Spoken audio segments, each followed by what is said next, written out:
Today, we're going to do something a little different. We're not just looking at a building, bricks and mortar. We're actually digging into the biography of an entire institution, one that literally grew up right alongside a capital city. This is the story of the Islamabad Model College for Boys, F10/4. And honestly, what better way to kick things off than with these powerful words from the college's current principal? This quote, it gets right to the very heart of the story. It tells you this is about so much more than just books and exams. It's about a shared mission. All right, so let's jump right in. How on earth did this one college become such a pillar of the community, such a core part of Islamabad's identity? Okay, first things first, let's get the official stuff out of the way. Its full name is Islamabad Model College for Boys, F10/4. Now, this is a public, government-run college. It operates right under the Federal Directorate of Education, or FDE. And what that means is it's a major player in the capital's public education system. And this is what it's all about. Knowledge, discipline, excellence. These aren't just empty words on a crest. This is the bedrock, the very foundation the whole place was built on. It's the philosophy that shaped its character for decades. So that begs the question, right? Why was this college needed in the first place? To understand that, we've got to rewind a bit. Let's go back to the very beginning and see what was going on. Okay, so picture this. It's the late 1980s. Islamabad is just exploding. It's growing like crazy. You have these brand new sectors like F10 just popping up, full of families, many of them government employees. But here's the catch. There was a real shortage of good schools, a serious gap. And this college, this was the government's answer to that problem. Now, it's super important to understand, this wasn't just going to be another FG, a standard federal government school. No, this was part of a whole new concept, the model colleges. The idea here was to create something better, with much tougher academic standards and way better facilities. It was designed from day one to be the benchmark, the gold standard.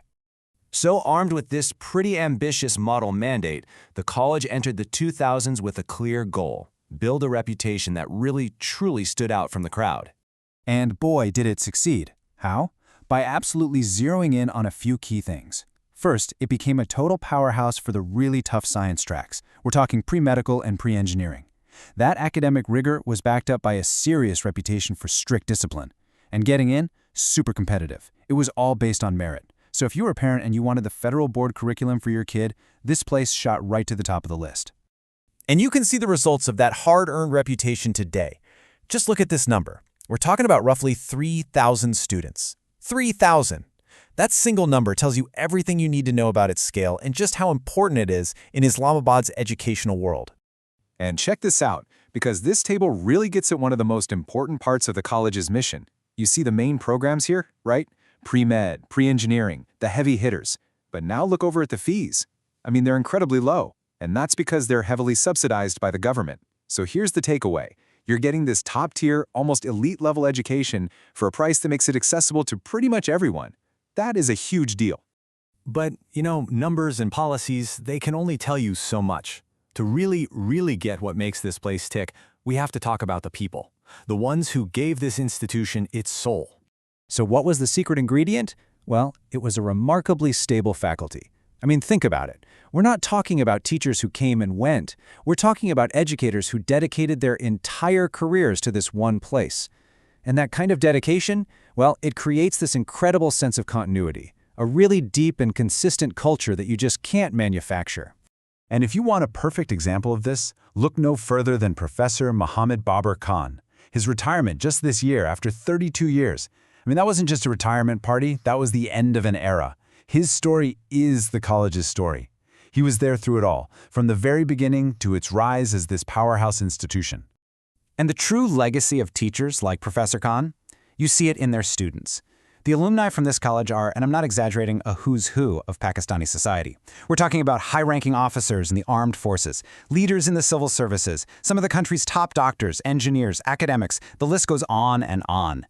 Okay, so that's the legacy. But what about right now? How does an institution with so much history handle the present day? Let's take a look at how it's trying to balance that deep-rooted tradition with all the demands of the modern world.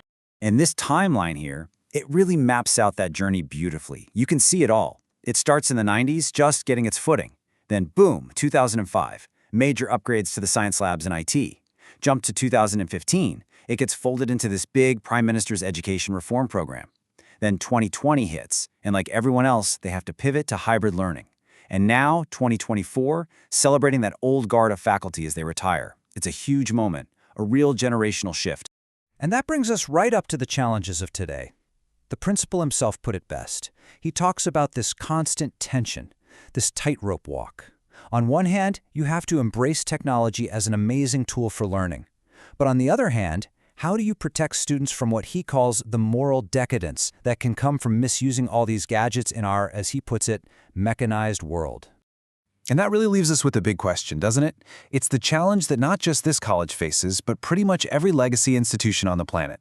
In a world that's changing faster than ever, how do you hold on to your core values, the things that made you great, while still preparing students for a future that looks nothing like the past?